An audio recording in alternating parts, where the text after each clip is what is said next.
This here is going to be a go-kart hub for these rims that I've got here. They're just a plastic rim that's obviously in two halves, and I've cast this hub here out of aluminium. I still need to put it onto a lathe and turn it down and bore out the hole and everything, kind of like that kind of hub there. It's kind of what I'm going to base it off. So I'm going to show you how I cast something like this. I use a technique called lost foam casting, which is where you make your part like this out of foam or polystyrene, this stuff here, and then you bury it in sand and just pour your molten metal into it. This here's the hot wire cutter that I use to cut through the polystyrene.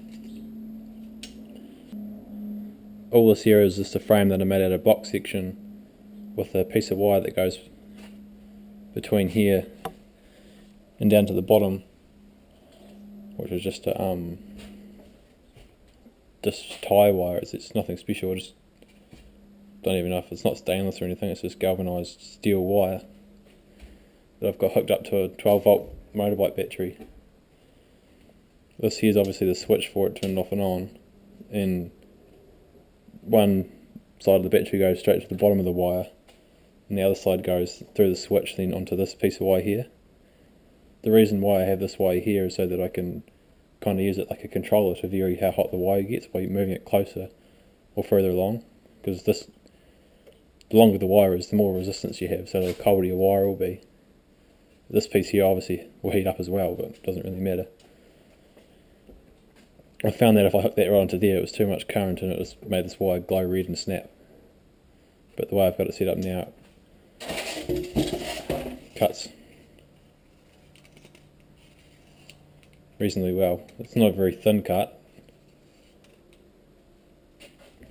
So for this here, all it is just 3 circles, 1, 2, 3, that I cut out of the polystyrene, and then just use the hook glue gun to put glue them together. So I'll make one now and I'll show you how I do it.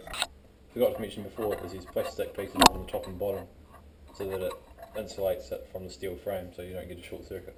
I just use a square to roughly get it square to the table.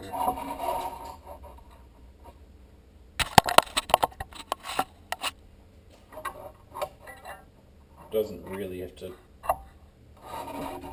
Accuracy is not that important because the part is oversized quite a bit, so I have to put it on the lathe and turn it down to size.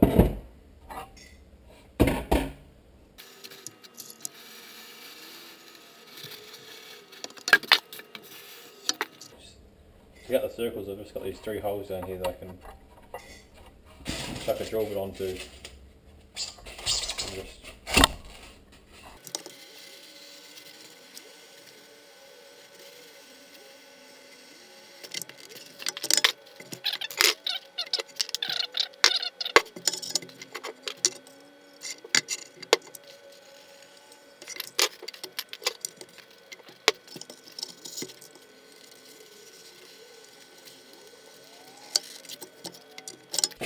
ideally I'd use nichrome wire on this and a lot thinner gauge, but I don't have any of that and I just have this tie wire, so that's what I use. So now that's the centre portion of the hub.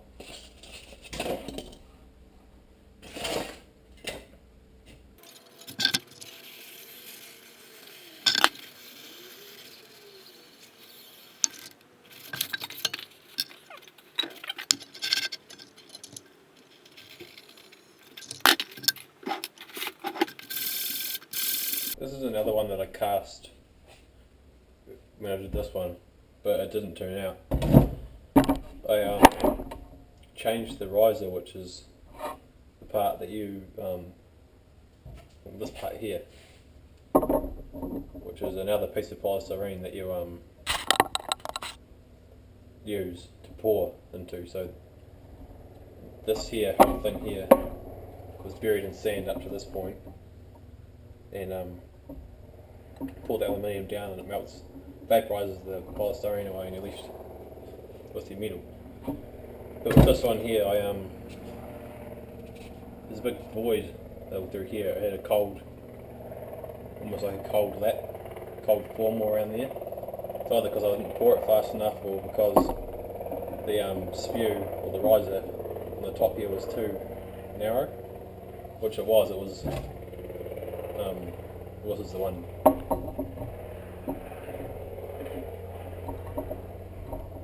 So you can see there's a big gap between like this edge and this edge, so there must have been an air pocket or gas from the foam caused it to go bad.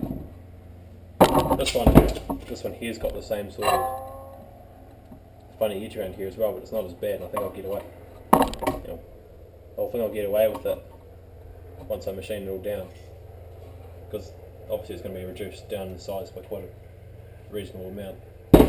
The riser's obviously nothing special, it's pretty ugly, but all it needs to do is get the aluminium down to the part you're interested in, the part you want to actually keep, because this just gets chopped off. As you can see from this here, it's not that there, which is the riser from this. I still think that might be too. Okay.